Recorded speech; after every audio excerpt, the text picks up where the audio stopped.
you, its members.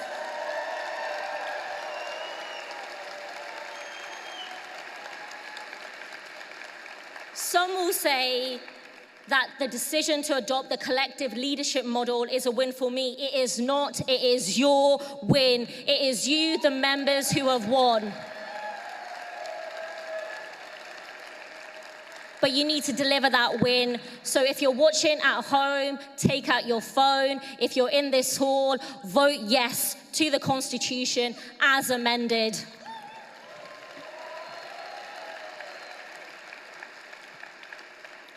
But before we move forward, we have to confront what took place yesterday. The expulsions, the bans, the censorship on conference floor are unacceptable. It's undemocratic. It's an attack on members and this movement.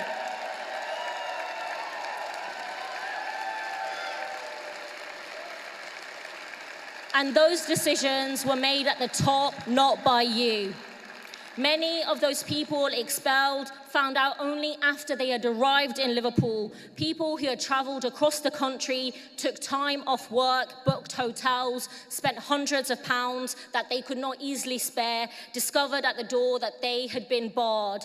And the shocking sight of a Muslim woman being manhandled and dragged out of conference is something that should shame any party that claims to stand for equality and justice.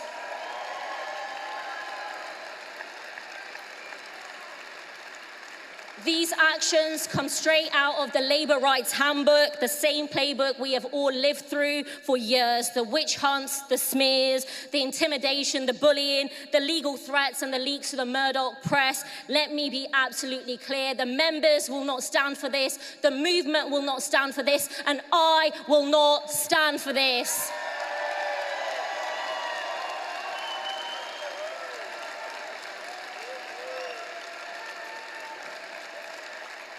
I did not leave the Labour Party, you did not leave the Labour Party to create another Labour Party.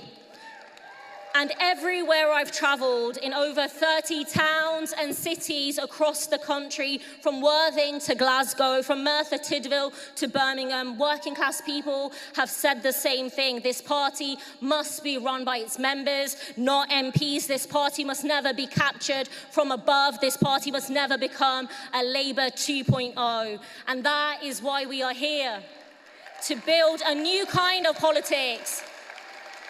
Democratic, principled, and rooted in the power of the working class.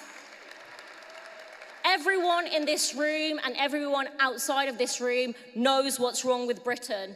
Nothing works and nothing gets better. This country is rigged to serve the rich and powerful who bought and paid for it. And we plan on beating them before they lead us into fascism to protect their own wealth and power.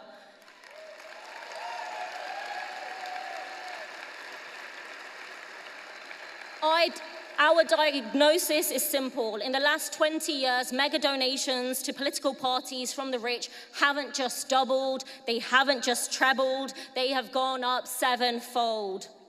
When prices go up on your weekly shop, supermarket bosses are pocketing that and then buying politicians. When your rents soar, landlords use your cash to lobby MPs so their interests are protected. When the seas rise and our towns flood, energy bosses buy another private jet while we all pay the price.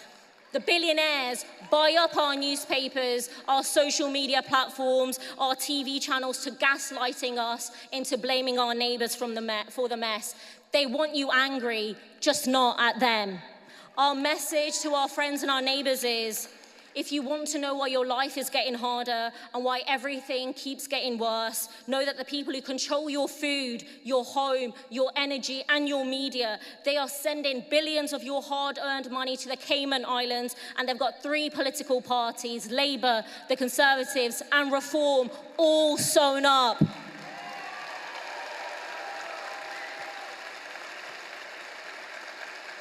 So you work harder, for longer, for less.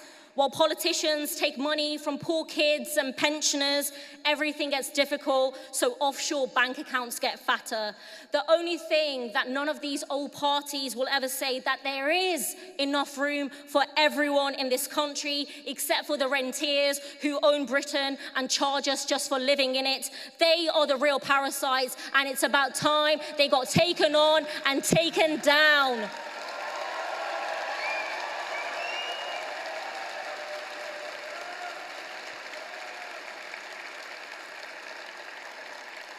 And we have a weak and pathetic Labour government that is pushed this way and that way with the political winds because it does not have the political will to confront the parasites who own Britain. We are here to break up a system that humiliates our disabled friends and neighbours and deprives them of the cash that they need, while funneling an extra £11 billion a year to arms companies. That's right. Keir Starmer wants an extra £11 billion on defence every year, and all the old parties back it. £350 of our money every second on war. That's money into the pockets of shareholders for the merchants of death, after 2 years where our money has funded daily spy flights over the ruins of Gaza, aiding and abetting a genocide. This is a Labour government happy to oppress people abroad and at home. This isn't a coincidence. The politicians who attack the disabled in Liverpool and demonize the desperate arriving on small boats, they are the same people who blow up our world with war, occupation, and genocide. But we know that the real enemy of the working class travels by private jet, not migrant dinghy.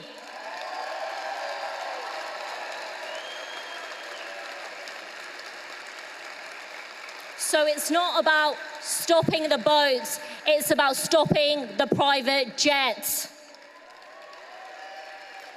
Ordinary humans suffer everywhere, so the mighty and powerful can sleep in silk sheets in their blood-soaked mansions. And as socialists, we stand with the oppressed everywhere, from Sudan to Congo to Palestine.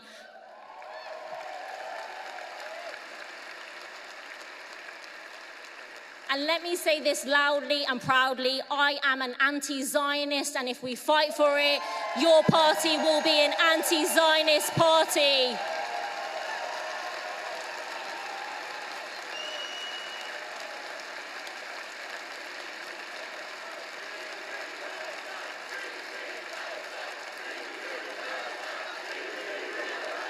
Free, free, free, free. So we must sever all ties with the genocidal apartheid state of Israel. We must expel the ambassador and shut down the embassy. And stand with the Palestinian people until every inch of their land is free, from the river to the sea, a single democratic state with equal rights for all. And we must ensure there is a day of reckoning for those who have enabled genocide. Keir Starmer, David Lammy, Shabana Mahmood, and all responsible are held in the docks of The Hague.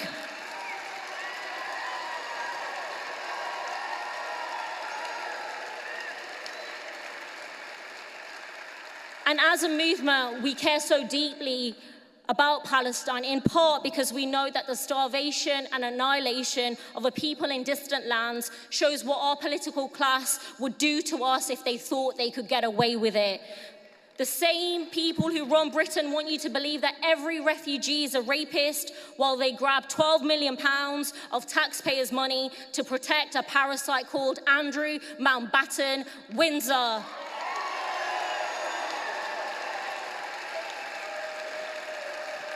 Andrew Mountbatten Windsor, who has never seen the inside of a cell or a courtroom, because what matters to the rulers of Britain is not the safety of women and girls, it's the peace and pleasure of the powerful. What a sick society we live in, where our political and media class bend over backwards for the royal family, including Prince Andrew, close friends with notorious paedophile Jeffrey Epstein. That's our money that provided him housing. That's our money that defended defended him in court. That's our money that put food on his table. Well, not anymore. We shouldn't just abolish Andrew's titles. We should abolish the monarchy itself.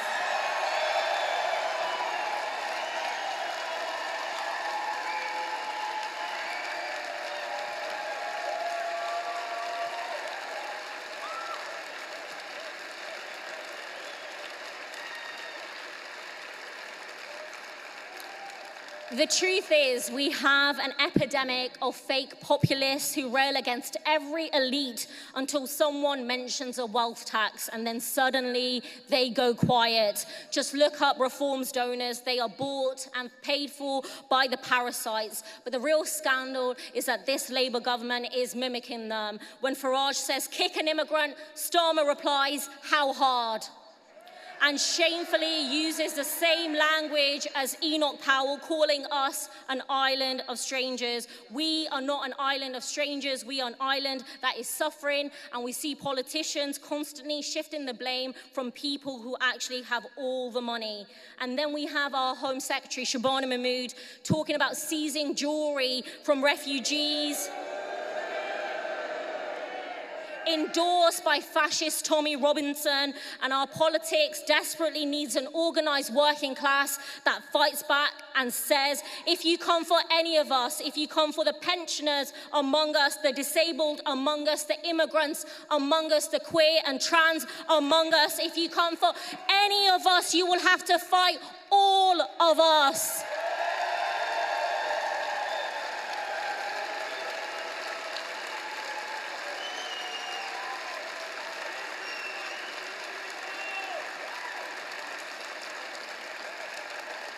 And a politics that does not center the most marginalized isn't worthy of the name socialism. That means saying loudly and unequivocally, refugees are welcome here and trans rights are human rights. The rise in transphobia we are seeing is deliberate. It is being stoked as a wider culture war designed to divide us. And just like with Muslims, with migrants, with disabled people, the goal is always the same. Find a scapegoat to distract people from who really holds the power. It is an old tactic of the ruling class, divide and rule. And our movement has to say with one voice, we will not play your game.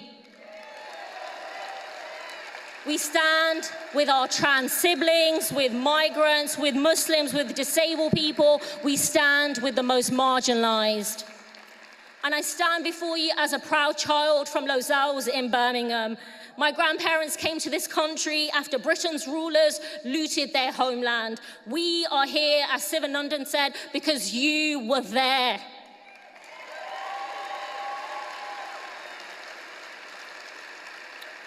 I grew up being told by politicians and police officers that my neighborhood was suspicious or worthless because we committed 2 offenses as soon as we were born. We were Muslim and we were working class, and I will never apologize for either.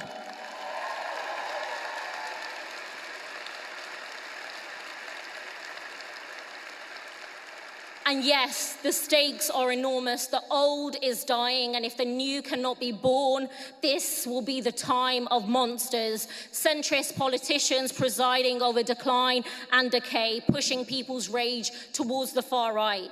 But from New York, in the very heart of empire, a new politics emerges. Zohran Mamdani, unapologetically socialist, unapologetically Muslim, unapologetically immigrant, built a campaign that proved what is possible when the working class unites people who look different, pray differently, and love differently, but all want a life of dignity where people and planet thrive. If we don't win this global fight, decay will give way to fascism, and people who look like me will be imprisoned in tents and deported to war zones, while everyone gets poorer except for the hedge fund managers who donate to Labour, the Conservatives, and Reform. But if we win, we will hand over a world renewed for future generations. And I've been thinking a lot about these stakes. It is a huge responsibility to carry. And you may have noticed that the process of starting up this party has had some hiccups. Some of that is my fault, and for that I am sorry.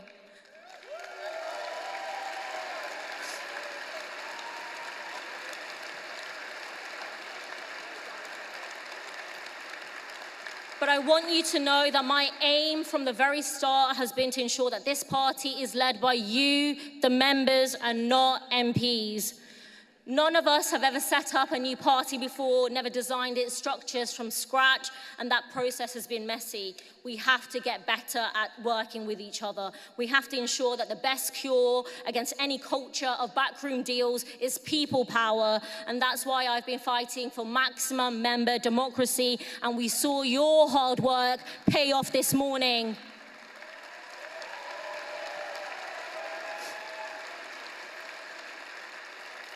I know that I speak for many when I say I don't want a party of witch hunts and stitch-ups. I want to work with every socialist in a spirit of comradeship and equality, and I want the working class to control this party, as one day they should control the country.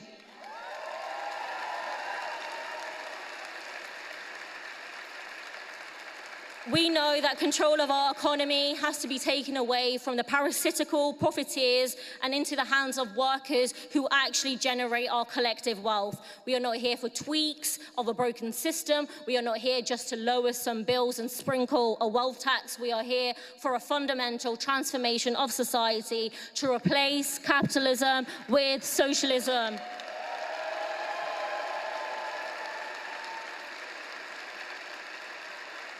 That means democracy in every workplace, every community, every corner of life. So yes, we will reverse the failed experiments of Thatcherism by taking water, energy, our railways, transport, and communications back into public ownership.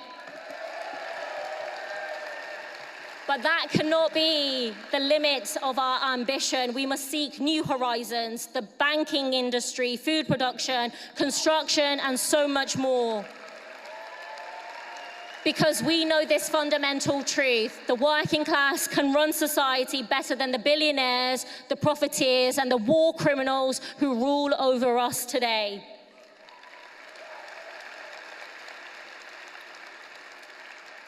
People used to say that a week was a long time in politics. These days, it feels like everything can change in an hour or a day. Whatever difficulties we've had in founding this party, that won't matter if from today, from now, we face the working class in all of its diversity and say with a united voice something that all the capitalist politicians have given up on saying: that in the 6th richest country in the world, life can be better. You can breathe clean air, eat good food, and live in warm homes. You can spend less time working and more time with your loved ones, and you can look at your neighbors and know that they're doing okay too.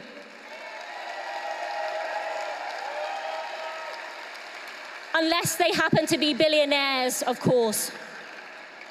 Finally, as a country, we face a stark choice. It's socialism or barbarism, and we choose socialism.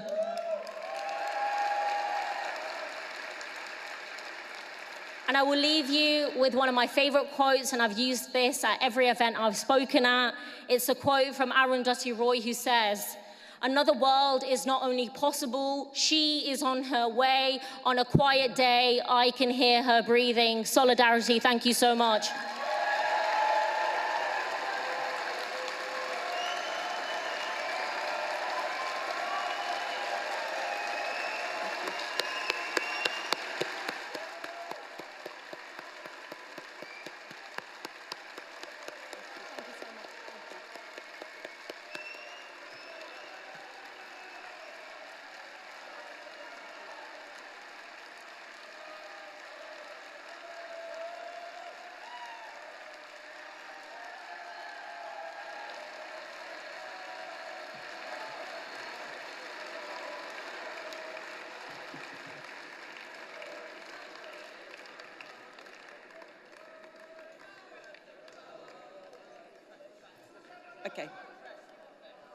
Okay, thank you.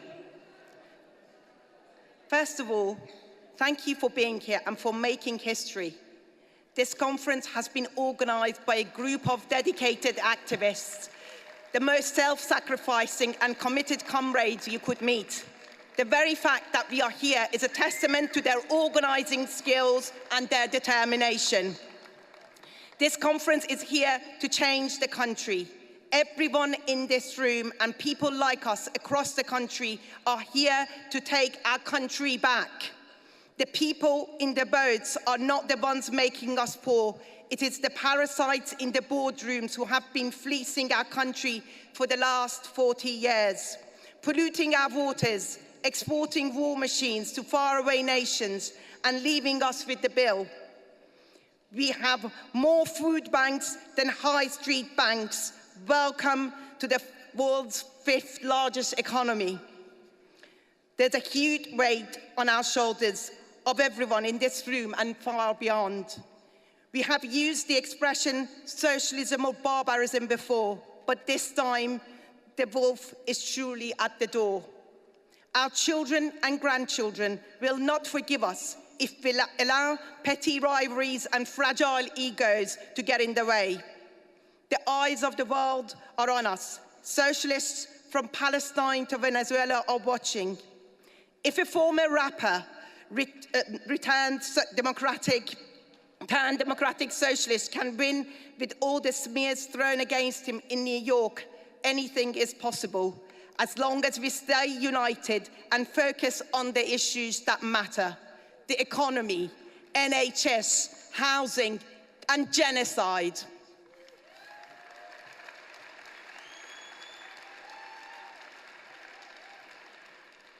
Conference, in this session, we will have the debate on standing order, which will define how we debate and operate, which is essential for democratic culture. As before, please maintain respectful, disciplined tone. Thank you very much.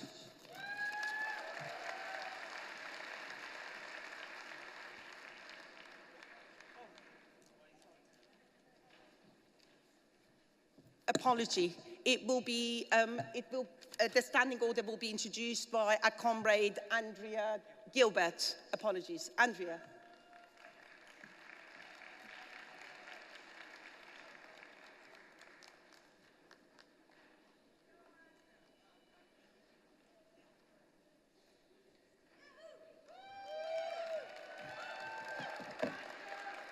Hi.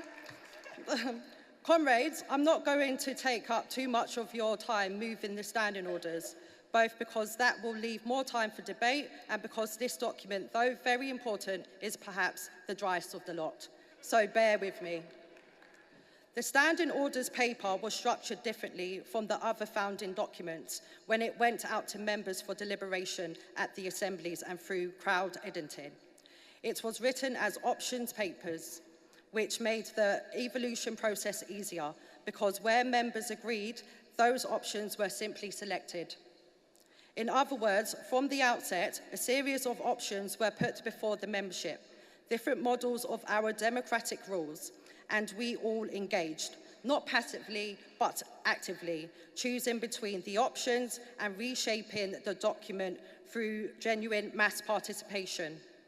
In many areas, the consensus was clear. We overwhelmingly backed single transferable vote for our internal elections. We endorsed a strong role for working groups, directly elected members and relevant officers to carry out national policy once conference has agreed it. And across questions like term lengths, motion limits, speaking times, and hybrid meetings, we, the members, were near ununanimous. Those parts of the standing orders have evolved directly from that clarity. But comrades, democracy also means embracing and properly resolving disagreement. And 5 major areas emerged where views diverged. These now come to this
Israel, which have occasioned so much of that. So please put your hands together to welcome Ayub Khan MP.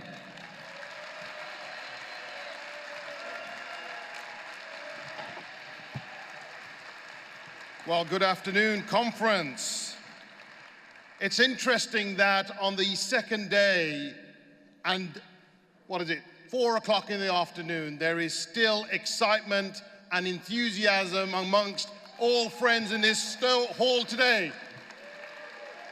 Can I give a special thanks, firstly to every person that's in here and every person that's following us on social media and sitting at home who couldn't be here, but most importantly, the staff and workers that have volunteered their time to make this happen.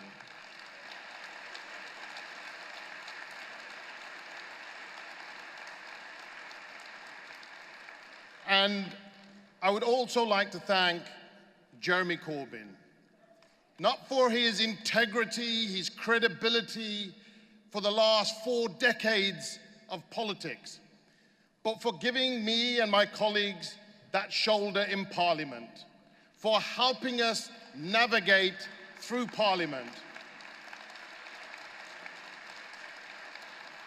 which in the best of times can be very hostile. And I would like to start by saying that I stand here humbled to be in this room with people that have chosen not to look away, but to confront the truth. I'm grateful to witness the beginning of a movement our country so desperately needs. And although our journey has only just begun, we must never lose sight of why we are here, or the scale of the task we have set ourselves. We are living through a moment unlike any in our lifetimes. On paper, our nation is wealthy beyond measure. GDP up, markets up. The number of millionaires and billionaires rising every year. And yet, for millions of residents, the security, dignity is vanishing. People who work full-time cannot afford rent. Families having to skip meals. Communities that once thrived now feel abandoned. The rich grow richer while ordinary people are told to tighten their belts. Shame on Labour for putting us through this.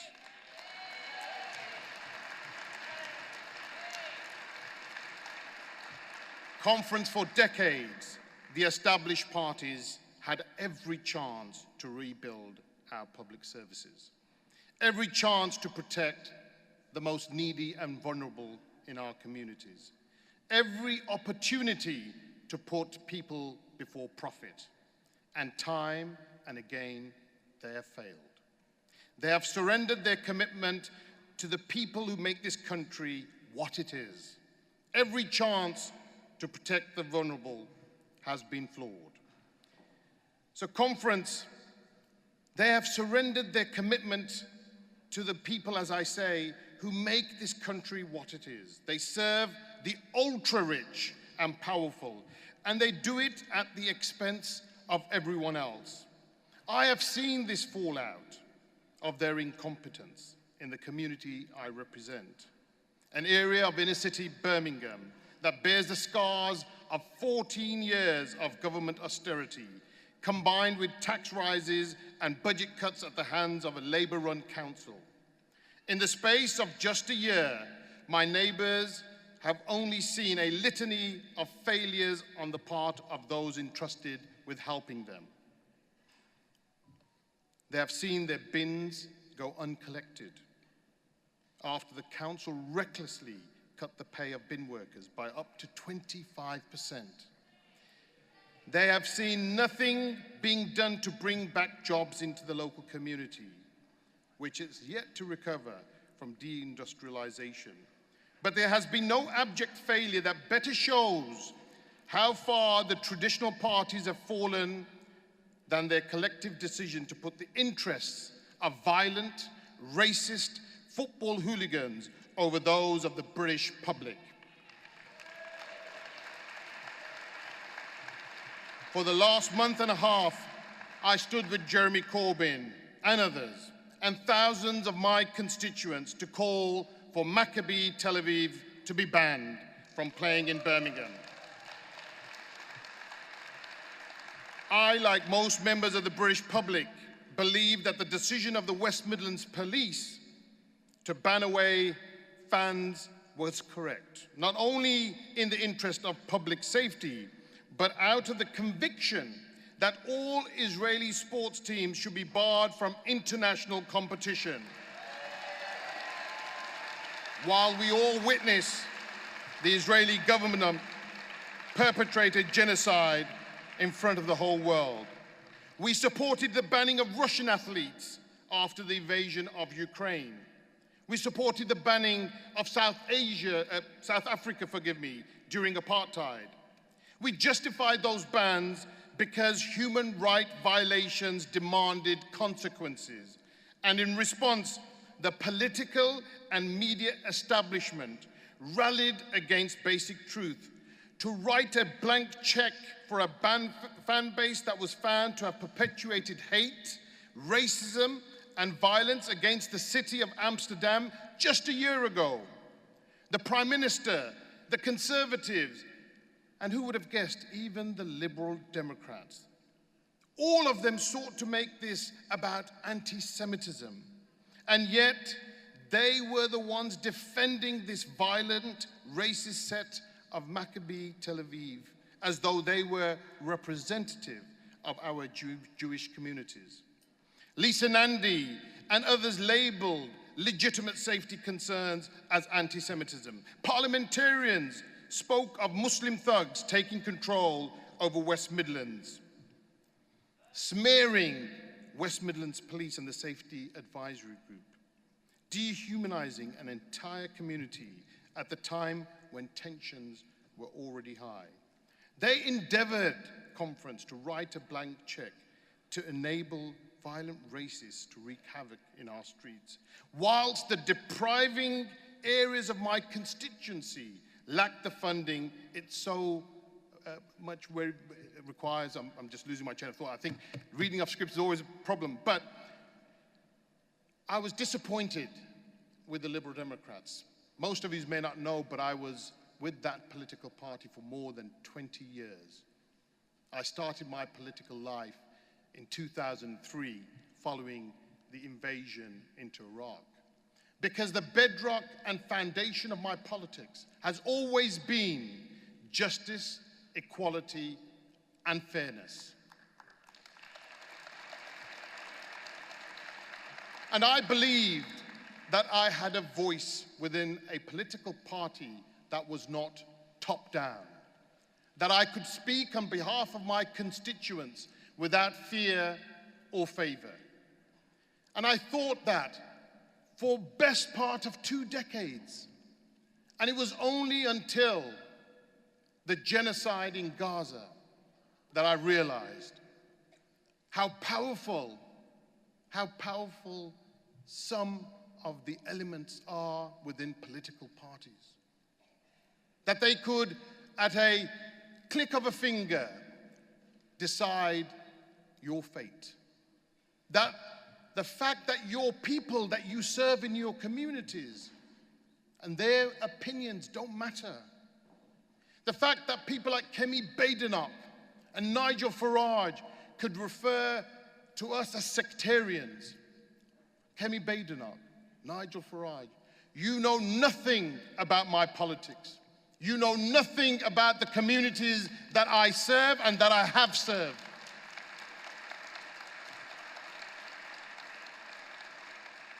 But that conference is a mechanism. It's a mechanism to destroy your credibility or your integrity. And we see it in echo chambers. Because it's easy to just label someone. Hate crime has increased, conference. They make no bones about that. We know what's happening around the country. Division is up. The marches in London, which we have all witnessed. Now, I'm not saying that what was heard on that platform was anything but bigoted views. But there were many people in that demonstration that were just simply frustrated. Frustrated because when they historically did not need to worry about the utility bills, when they could save up money for that annual holiday, when they don't need to worry about those 3 square meals on their dinner table, then people become frustrated. It is easy for them to draw parallels. And the far-right movement wants scapegoats. Who have they turned to? Migrants. There is only 3 or maybe 4% of unauthorized migration by small boats into this country, out of which 75% get status because they have been deemed to be fleeing persecution. They need compassion and support. That's the country that we are.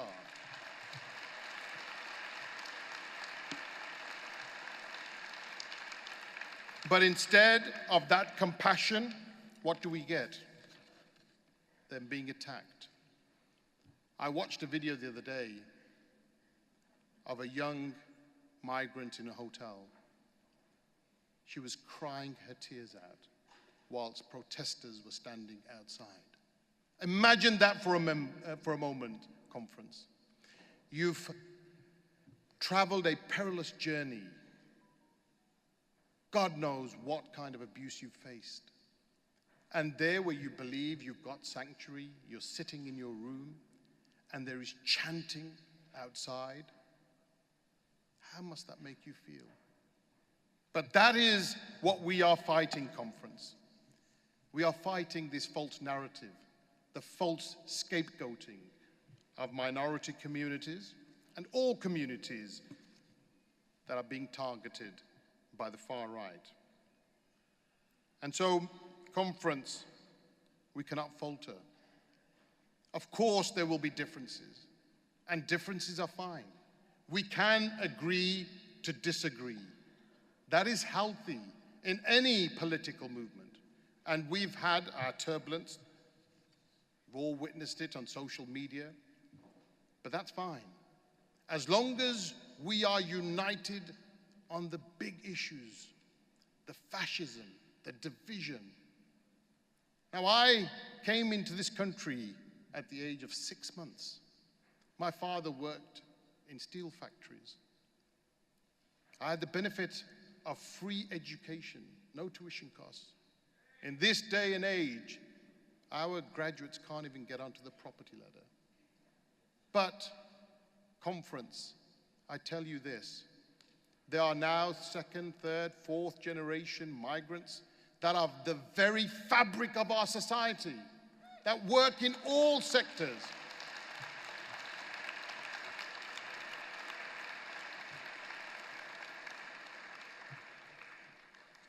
And that is why we must not falter. There is just simply too much at stake. But this conference is not a story of disrepair. This is a story of what comes next, because we are building a movement that refuses to accept any injustice. We are building a movement that puts ordinary people first. We are building a movement rooted in dignity, fairness, and truth. We are building a movement that belongs to us all, and no one should be excluded. But if we believe, conference, if we truly believe a bottom-up politics, then every member must have a voice. If we believe in grassroots future, then leadership must listen, not dictate. And I am glad that we have taken the first steps towards doing that, because there is far more that unites us than anything that divides us.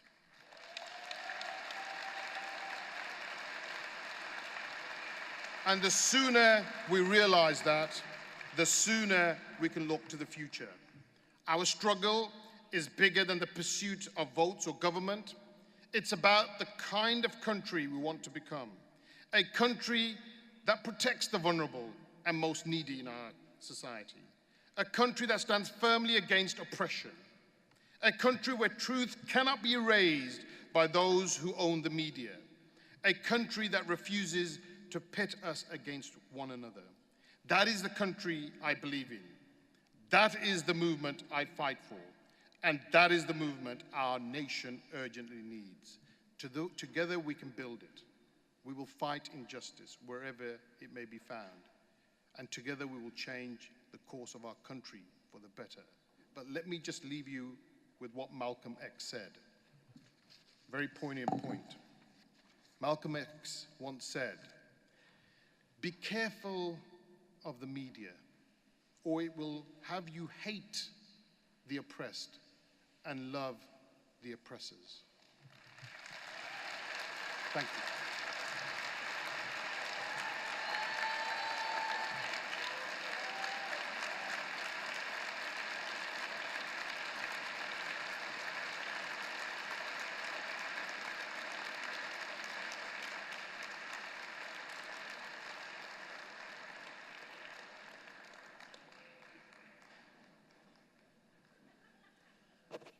Exciting announcement. So we will announce the results of the votes after another speech. And also we will announce the name of our party. So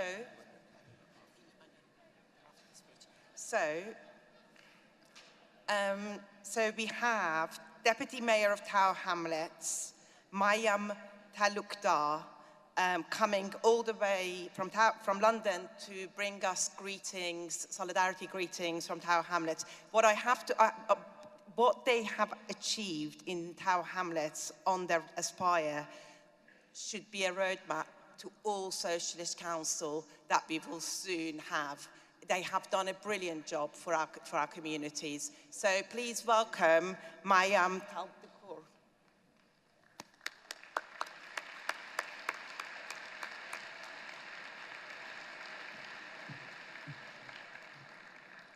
Thank you. Thank you for giving me the opportunity to address the conference. My name is Councillor Mayam Talukdar. I'm the Statutory Deputy Mayor of Tower Hamlets, where since May 2022, Aspire run council with a progressive agenda that puts residents first under the leadership of Mayor Lutfur Rahman. I'm also joined by two of my cabinet colleagues, Councillor Corbyn Ahmed and Councillor Badul Chaudhry. It is heartening to see so many people here dedicated to building an alternative future in our politics. A future built on fairness, opportunity, delivery, where people use power of the interests of people, not the elite few. Where those in power choose to redistribute wealth, invest in services, and guarantee dignity, comfort, and security, and rather pursuing austerity in the interest of super rich. And this is what I want to focus on today: power and delivery. We cannot deliver on our ideas without power or authority. Some believe power can only be achieved through compromise, that people will not vote for progressive policies, that we must not rock the establishment's boat. Tower Hamlets proves them wrong. May 2022 proves them wrong. Without power, organizing, and alternative vision, nothing can change. Without power, we will remain on the margins, our views sliced by the machinery of two-party system and mainstream media. Without power, we cannot reverse inequality. Power is the vehicle for change.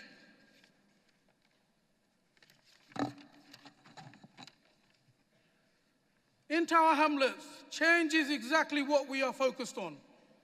In 2022, we ran a proactive grassroots campaign promoting fairness, service delivery, and transformation, a promise to rebuild Tower Hamlets, to rebuild our future.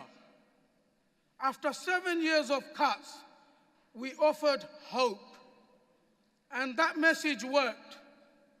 Over 41,000 residents voted for hope over despair, providing us with a majority administration and an executive mayor. With a progressive mayor administration, we have achieved groundbreaking investment. Free school meals for all primary and secondary children to get hot meal while at school. 13.7 million youth services, a safe space in every ward. Education grants and bursaries for our sixth form and university students. 6,000 affordable homes on track, 3,000 more to deliver. Leisure service insourced, free swimming for our women, girls, and elderly men. Winter fuel payment for our pensioners. School uniform grants, home care for our vulnerable residents. And Meals on Wheels, hot meals for our elderly residents. Nowhere in the country you will see those investments. We did not cut, we invested. Austerity is a choice. Delivery is possible.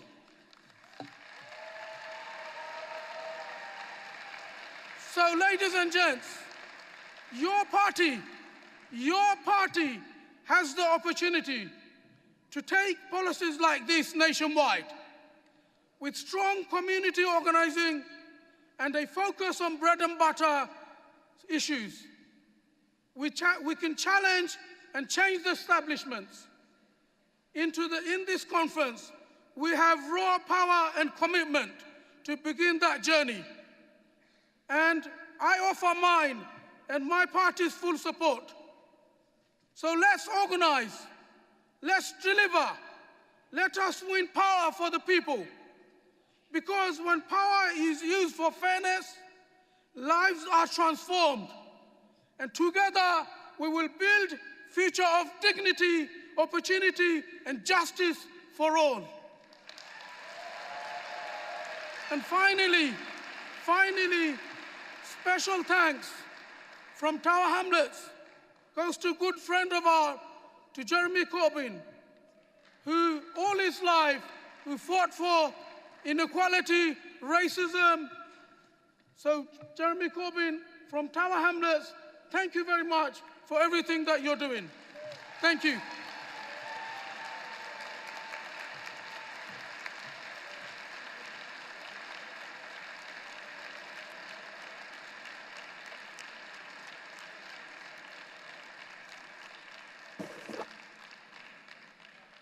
So, the political statement has been approved by 92.8%. And the Constitution has been approved by 90.28%. Brilliant. Handing over to Jeremy. Now is the moment you've all been waiting for. We have a party, we have rules, we have a constitution, we have enthusiasm, we have commitment, we have principles, and above all, we have a name. Now, I was going to read it in reverse order, but I've now got the piece of paper in front of me here. Your party is the name of your party.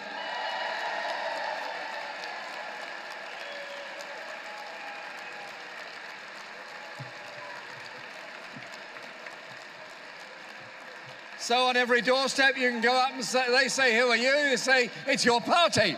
It's your party. Very brief from me to close off the conference. We've got some music to follow, so that'll be an improvement. First of all, huge thank you to all of the staff here at this centre. They've been fantastic, the security staff and everybody else. Thank you so much.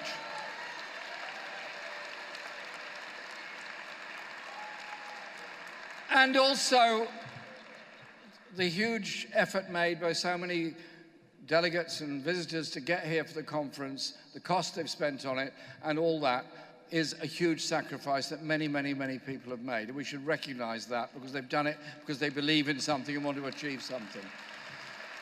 I would also hope that we can seriously take feedback on the conference arrangements, and in particular what I understand to be a shortage of rooms for people with disabilities in hotels in Liverpool. If we can get a measure of how big that problem is, then I, for one, and I'm sure my colleagues as well, would be very happy to take that up with the appropriate people in Liverpool, because Liverpool is a great city, but it needs to be welcoming for everybody, as of course it has been and is. I also want to thank all of those that have spoken to the conference, all the guest speakers we've had from councils, from abroad, and of course my colleagues in Parliament and others. But I also want to say a huge thank you to all the volunteers that have worked to establish your party at a local level in communities, and will be doing all that now in a very systematic way to build up a branch structure all over the country. And obviously in Scotland and Wales, they will be making decisions on the structures that they want, but I'm very sure it's going to be very similar to the sort of things we're doing. But I also want to say a huge thank you to the volunteers who put this conference together. It wasn't easy.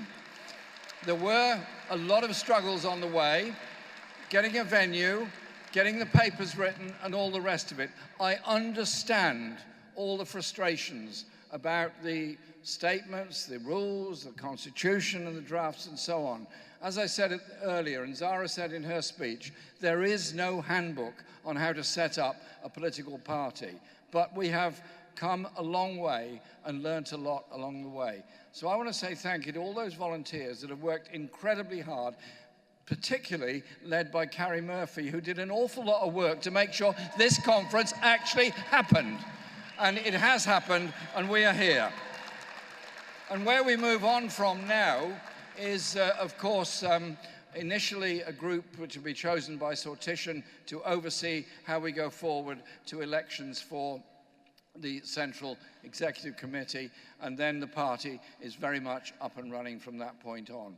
And so it is important that we all absolutely work together on all of this and recognise that what we say and what we do has huge implications for people all over this country. It also is a signpost for the way in which the left in Europe and around the world can organise together in unity to fight back against the rise of the far right, not just in Europe, but in the USA and the nationalist right that are going all around the world.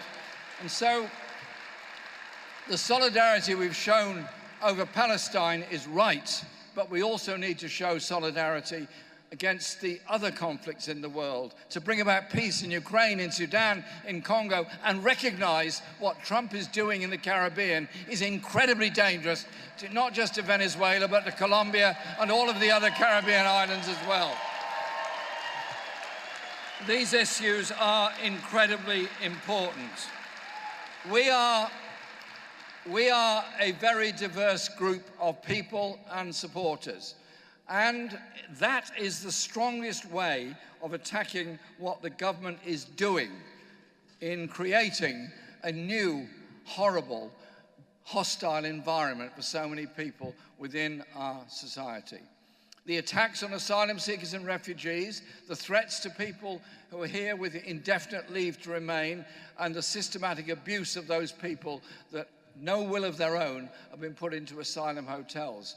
Our party, your party, this party, we have got to be in the forefront of the fight against racism and discrimination in any form whatsoever in our society. And that means we have to be well organised, and I do hope that when our branches are established and running, There's no rule to it, but I would hope it will be the case that they would all want to have an open meeting at least once a month in which every local community group is invited in to tell us about their issues. They might not always agree with us, we might not always agree with them, but that's a good thing. You bring people in to debate, discuss, and try and find a way forward to improve people's lives. Because a lot of people are looking for a political change. Young people spending half their salary trying to pay for a private rented flat. That's wrong. It's got to change. It's got to be us who bring about that change. The thousands of people that sleep rough every night or spend the whole day hanging around bus stations, train stations, just trying to raise the money for one night in a night shelter. We can, as a country, do much better than that, and we need to do much better than that. And in doing that, we have to challenge the economic orthodoxy which is in place. The economic orthodoxy which we saw in operation in the budget, in which the lowest paid, poorest people are going to be brought into taxation for the first time, are going to be paying more in tax. And yes, they have lifted the two-child benefit cap, but everything else is pretty grim. The only department that's gained a lot of money is the Ministry of Defence, which will be getting 13 billion a year more by 2028 and 29. And so you have in office a government that is more interested in spending more money on weapons of war than it is dealing with the crisis of homelessness and division within our society. So we can be the people that do something very different and put that across very differently. That means campaigning. It means working with a lot of other people in a decent, inclusive and respectful way. And it means then, yes, contesting elections as well. The point being, elections are not an end in themselves. They are an opportunity to put someone in a position of responsibility on a local authority, a national parliament, or the UK Parliament, putting them in a position of responsibility. They only get there because of the work done by people mobilizing in communities, and those communities putting their hope, their faith, and their trust in those individuals. It's up to us to organize those communities. The alternative is reform Tommy Robinson or the triopoly of political thinking in Parliament at the present time. Are we up for the alternative? Are we up for socialism? Are we up for social justice? Are we up for a world of peace? And do you know what? When we do it, we bring people together. When we do it, we actually have a lot of fun together. When we do it, it's important to listen to other people. Some people think that you should only listen to those that come from the finest and greatest universities and so on, because they know a lot. Well, yeah, they do know a lot. But I've often found some of the wisest philosophers are those people that are sweeping our streets, are homeless, or working in care homes, or working in hospitals, and have real philosophy and real empathy for fellow human beings. We can build a society that cares for each other. We can build a society that helps each other. We can build a society that unites each other, but you can't do it at the same time as a grotesquely unequal economic system that rewards billionaires every hour of every day, that impoverishes the poor at every hour of every day, and destroys our environment and takes us to war around the world. Are we the alternative? Thank you. I was worried I wouldn't get the answer to that one. Thank you very much. What a wonderful weekend. What a wonderful conference. Safe journey home, everybody.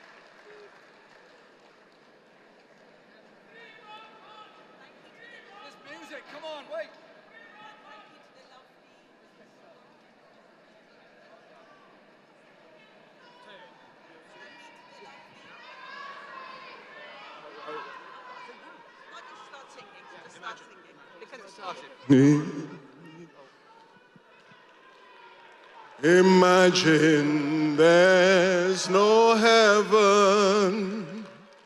It's easy if you try. No hell below us, above us only sky.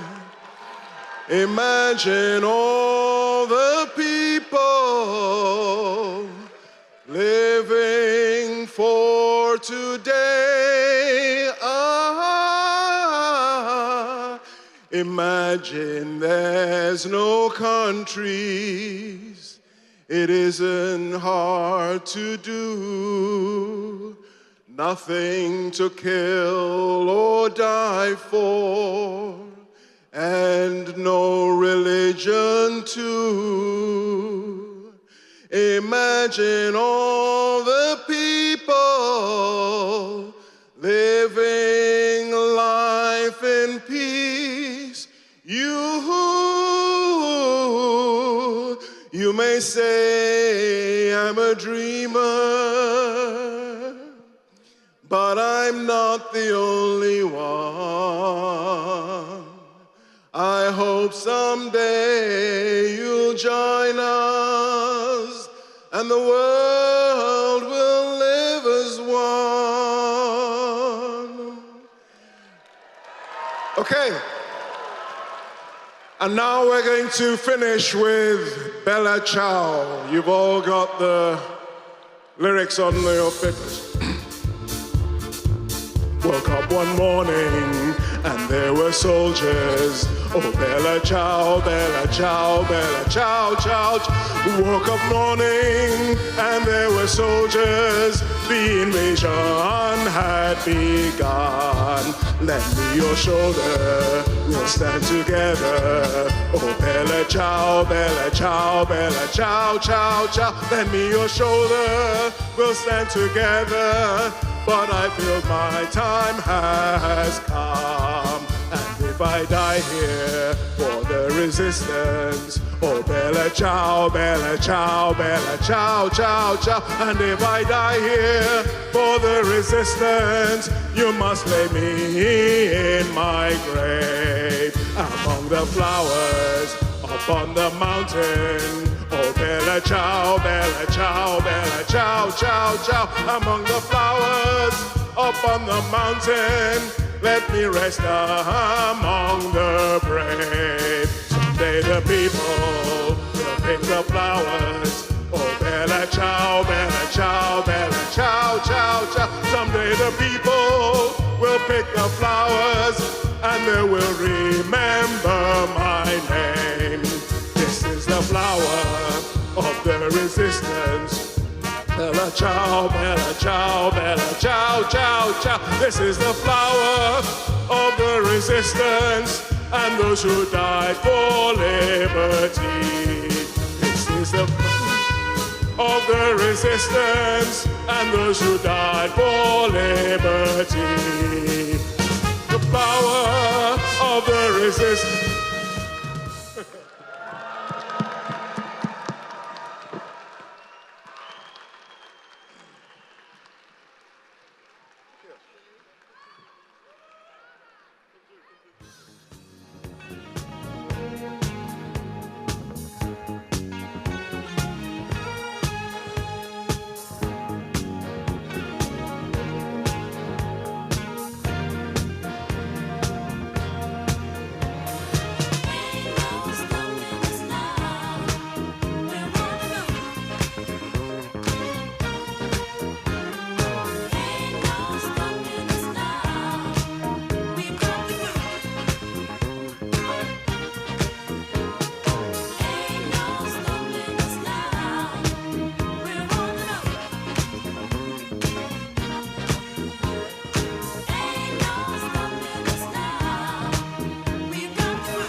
So many things that's held us down, but now it looks like things are finally coming around. I know we've got a long, long way to go, and where we'll end up,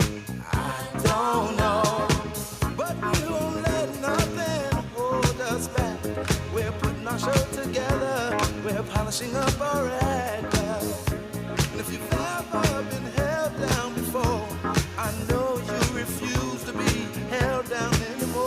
Well, don't you let nothing stand in your way. I want y'all to listen to every word I say, every word I say. Ain't no stopping us now. We're on the move. Ain't no stopping us now. We've got the groove. Ain't no stopping us now. We're on the move. I know. Ain't no stopping us now. We've got the groove. We got it. I know you know someone that has a negative vibe. And if you're trying to make it, they only push you aside. They really don't have nowhere to go. Ask them where they're going.